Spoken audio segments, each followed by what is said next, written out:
National green tribunal ने 1.62 करोड़ के करीब जुर्माना आयद किया म्युनिसिपल काउंसिल पुंछ के ऊपर। अब जिम्मेदारी म्युनिसिपल काउंसिल पुंछ की बनती थी ये जुर्माने की रकम फौरन अदा की जाए। जुर्माना इसलिए किया गया क्योंकि ये तस्वीर पूरे जम्मू कश्मीर में अलग अलग जगहों पर देखने को मिलती है।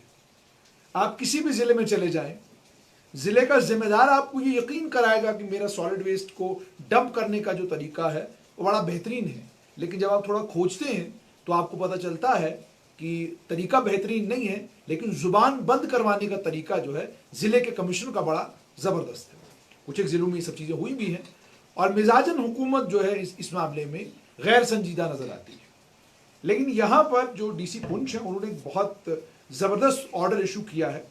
असिस्टेंट कलेक्टर क्लास 2 तहसीलदार हवेली पुंछ हैं, इन्होंने जो ऑर्डर अजहर मजीद ने इशू किया है उसमें इन्होंने ये कहा है कि नेशनल ग्रीन ट्रिब्यूनल ने 9 सितंबर 2024 और उसके बाद 13 दिसंबर 2024 को Muzaffar Bhatt versus UT of J&K unscientific dumping और इम्प्रॉपर मैनेजमेंट सॉलिड और बायोमेडिकल वेस्ट का पुंछ में था, उसको लेकर नेशनल ग्रीन ट्रिब्यूनल ने आपके ऊपर जुर्माना आयद किया था।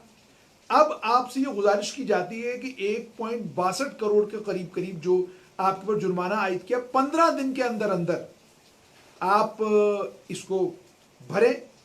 अगर आप ऐसा नहीं करेंगे तो आपके खिलाफ गिरफ्तारी का वारंट भी इशू किया जा सकता है। यानी मामला बहुत संजीदा है। मेरे साथ राजा मुजफ्फर भट्ट हैं, एनवायरमेंटल एक्टिविस्ट हैं, सहाफ़ी हैं और आप इनको अलग अलग माध्यमों से जो हमारे एनवायरनमेंट के साथ जुड़े हुए मामलात हैं उन मामलात पर बात करते हुए देखते हैं। आइए इनसे समझते हैं कि इन्हें क्या ज़रूरत पड़ी नेशनल ग्रीन ट्रिब्यूनल में जाने की। हुकूमत खुद इन मामलों को लेकर संजीदा क्यों नहीं, और जो हुकूमत ट्रांजैक्शन ऑफ बिजनेस रूल्स पर रो रही है, ये मामले तो हुकूमत के हाथ में, इसमें भी हुकूमत खामोश क्यों।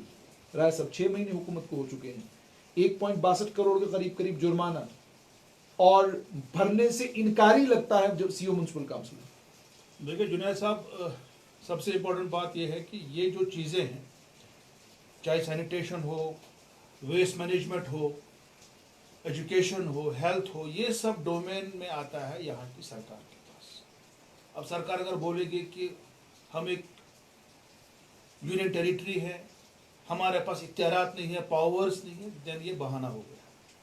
ये चीज़ें बिल्कुल इनके दायरे इख्तियार में है और अगर ये इस पर कार्रवाई नहीं करेंगे देन ये इनकी नाकामी है। क्या ज़रूरत है कि हमें नेशनल ग्रीन ट्रिब्यूनल जाना पड़े?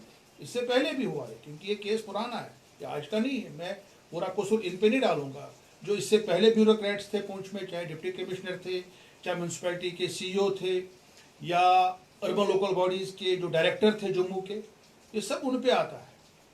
पूरा जो पुंछ शहर है उसका जो जितना भी सॉलिड वेस्ट है, बायोमेडिकल वेस्ट है, तमाम जो है वो जमा किया जाता है वो सुरन नदी के किनारे पे।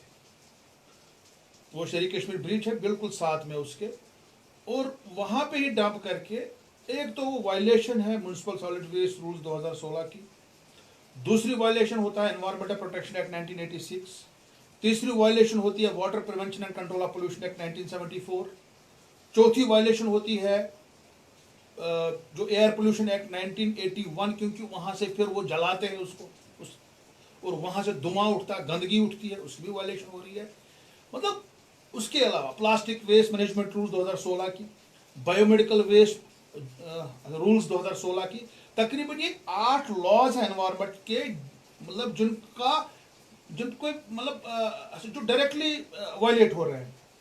और जो इदारा, जो इंस्टीट्यूशन इन लॉज की एनफोर्समेंट के लिए बनाए गए हैं, म्युनिसिपल जो हमारी म्यूनसिपैलिटीज़ हैं जिनको ये laws on the ground enforce करना है, चाहे वेस्ट मैनेजमेंट के रूल्स हो, बायोमेडिकल वेस्ट के रूल्स हो, एनवायरमेंटल प्रोटेक्शन एक्ट हो, water prevention and control pollution act हो, वही इदारे अगर इसकी वायलेशन करें, आप क्या बोलोगे? वही म्यूनसिपैलिटी, जिस पुंछ म्यूनसिपैलिटी को सॉलिड वेस्ट मैनेजमेंट रूल्स की इंप्लीमेंटेशन करनी थी, घर घर उनको वेस्ट जमा करना था in a segregated form, biomedical biodegradable waste को अलग से नॉन बायोडिग्रेडेबल वेस्ट को अलग से उसको प्रोसेस करना था, उनको एक प्लांट बनाना था वहां पे, उनको एक सैनिटरी लैंडफिल साइट बनाना। मुझे याद है 2016 में पूछ गया मैं, उन्होंने एजाज साहब वहां पे डीसी हुआ करते थे, उस वक्त वहां की एडमिनिस्ट्रेशन ने मुझे कहा था कि हम जी एक प्लांट बना रहे हैं। उन्होंने उनको बुला के लाया सब उन्हें, और उस वक्त जो सीईओ था वहां उसने बोला कि हमने आइडेंटिफाई की है जमीन, हम यहाँ पे जो सॉलिड वेस्ट मैनेजमेंट प्लांट बनाएंगे। 16-17 की बात है, आज 9 साल हो गए वो प्लांट कहीं नहीं दिख रहा है। कभी बोल रहे हैं जी हम यहाँ कर रहे हैं। इन्होंने नेशनल ग्रीन ट्रिब्यूनल में सुरनकोट की पिक्चर्स डाली हैं। अरे सुरनकोट वहां से 30 किलोमीटर दूर है, कोई सुरनकोट म्युनिसिपल कमेटी सुरनकोट कोई वहां पे वेस्ट मैनेजमेंट प्लांट बना रहा है। की तस्वीर डालनी थी, डाली सुरनकोट की जी, ये किसको बेवकूफ बना रहे थे? मेरे पास अब इन्होंने आज ही असल में डॉक्यूमेंट वहां सबमिट किए हैं, एफिडेविट सबमिट किया है, 2 दिन पहले करना होता है क्योंकि कल केस की सुनवाई हो रही है, कल केस की हेयरिंग हो रही है। और मतलब जो वहां के डिप्टी कमिश्नर थे इससे पहले के, उन्होंने भी कार्रवाई नहीं की। अब क्या हुआ कि वहां के डिप्टी कमिश्नर को भी पहले 10,000 जुर्माना भरना पड़ा, ठीक, और उनके बाद उसके बाद उन्होंने तहसीलदार को बोला कि आप ये पेनल्टी रिकवर कीजिए। क्या जरूरी है कि पहले एक इंस्टीट्यूशन को पेनल्टी हो जाए, एनवायरमेंटल कंपनसेशन हो जाए, उसके बाद ही वो एक्ट करेंगे? क्या उनको तनख्वाहें नहीं मिलती हैं? क्या सरकार उनको तनख्वाह नहीं देती है?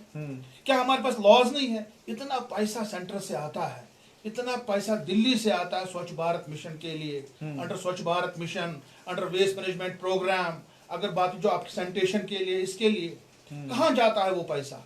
ठीक, हम एक ऐसी फ्रेजाइल जगह पे रहते हैं, चाहे चिनाब वैली हो, चाहे पीर पंजाल वैली हो, चाहे कश्मीर वादी हो, ये इतना फ्रेजाइल है वहां पे। अगर आप दरिया के किनारे पे वेस्ट जमा करेंगे, फिर किसको बोलेंगे आप कानून की इम्प्लीमेंटेशन करो? क्या बोलेंगे आप लोगों को कि आप जो है कचरा मत फेंके, आप जो है कवानीन का पालन कीजिए, वो कीजिए? ये तो खुद ही इसकी जो वायलेशन कर रहे हैं। सो अनफॉर्चुनेट। मुझे अभी चिंता ही, जैसे आपने कहा इतनी वायलेशन कर रहे हैं तो एनजीटी ही जाने की जरूरत क्यों आपको पड़ रही? मैं देखता हूँ हर मामले में आप एनजीटी पहुंचते हैं, कोई और मामला बन जाए कोर्ट पहुंच जाते हैं।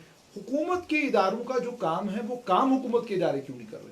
यही तो है ना, अफसोस की बात यही है। वजह क्या है इसकी? चाहे यहाँ की जो श्रीनगर म्युनिसिपल कॉर्पोरेशन हो, मुझे उसके लिए भी एनजीटी जाना पड़ा, जो उन्होंने वहां पे खुद लिख के दिया है कि 11.5 lakh metric tonne waste Srinagar में जमा है, वहां की गार्बेज जो कि लैंडफिल साइट है अच्छर में। कभी जाइए आप वहां पे और देखिए कितनी बदबू वहां पे आनी शुरू होगी। अब गर्मियां शुरू होगी यहाँ पे। अच्छा, श्रीनगर का पूरा डाउनटाउन एरिया बदबू से परेशान है।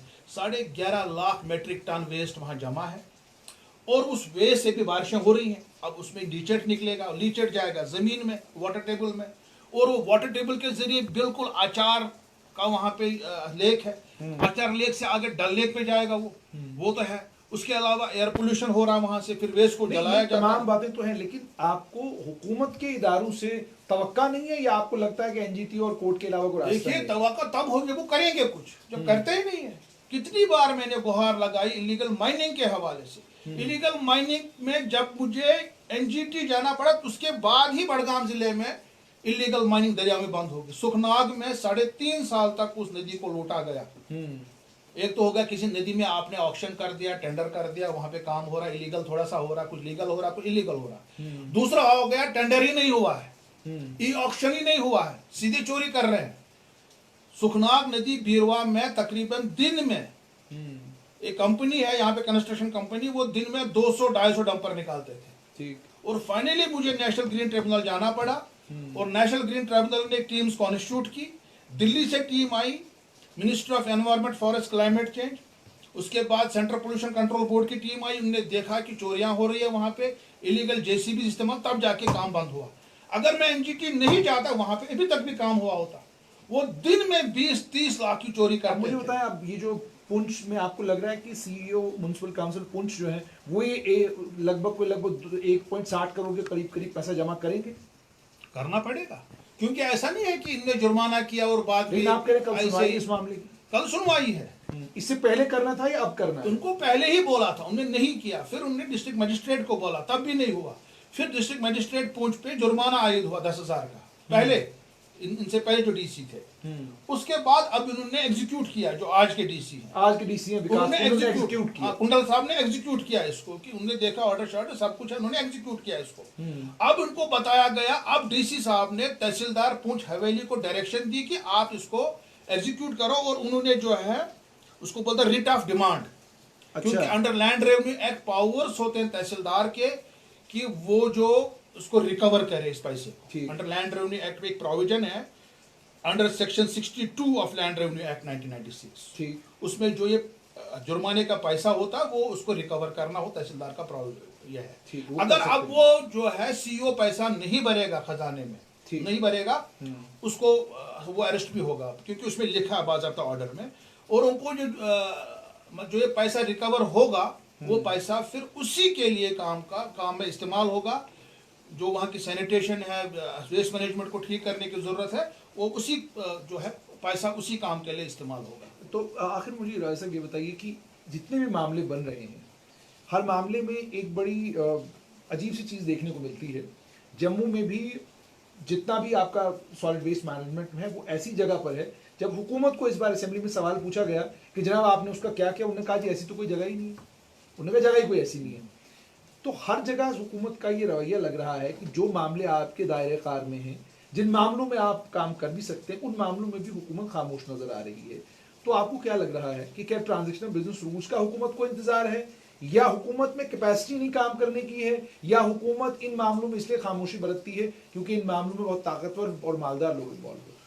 जुनैद साहब, मुझे लग रहा है कि हम एक इस वक्त ऐसे दौर से जा रहे हैं जो सरकारी ऑफिसर से, क्योंकि ब्यूरोक्रेट्स को ही काम करना है, उनको ही जो है सरकार के ऑर्डर्स को एग्जीक्यूट करना है।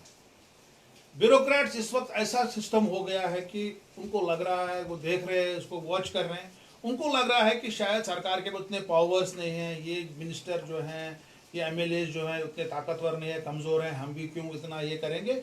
वो भी एक चीज़ है उनके अंदर, वो लग रहा है उनको, एक उससे भी इम्पैक्ट हो। दूसरी चीज़ है कि इनके अंदर भी वो चीज़ नहीं है कि ये इसको एग्जीक्यूट कराएं। ये भी इसी के पीछे है कि हमें कब स्टेटहुड मिले, हम कब ये करें, उसके पीछे ज़्यादा ये अपना ये उसको क्या बोलते हैं, अपनी एनर्जी उसको क्या खर्च करते हैं। मुझे लगता है कि बेसिक चीज़ें हैं, और क्वेश्चंस बहुत सारे पूछे गए। अभी सेशन जो था, चाहे इलीगल माइनिंग के हवाले से हो, वेस्ट मैनेजमेंट के हवाले से हो, सैनिटेशन के हवाले से हो, ड्रेनेज के हवाले से हो, बहुत गलत आंसर्स मिले।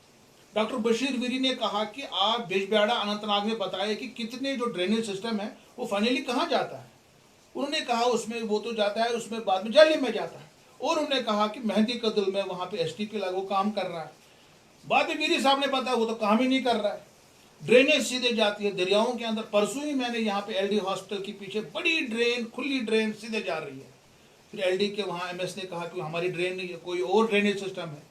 न कहीं एसटीपी काम कर रहे, न कहीं ड्रेनेज सिस्टम प्रॉपर है, न कहीं वेस्ट मैनेज हो रहा है, इलीगल माइनिंग हो रही है, सरकार चुप बैठी है, कुछ नहीं हो रहा है, उनके खिलाफ कार्रवाई नहीं हो रही। मिट्टी माफिया यहाँ पे तमाम करेवास को खुदाई हो रही है, इतनी मिट्टी चोरी होगी, इतने एसेट्स हमारे खत्म हो रहे हैं, और सरकार को जिस तरीके से काम करना चाहिए वैसा काम नहीं हो रहा है, अनफॉर्चुनेटली। बहुत बहुत शुक्रिया। तो आपने सुन लिया कि राजा मुजफ्फर भट्ट, इनका एक तो ये कि पुंछ के एडमिनिस्ट्रेशन का आप देखना ये है कि सीईओ म्युनिसिपल काउंसिल पुंछ, क्या वो सीईओ 1.62 करोड़ रुपया जो उन्हें जुर्माने के तौर पर भरना है, भरते हैं कि नहीं भरते।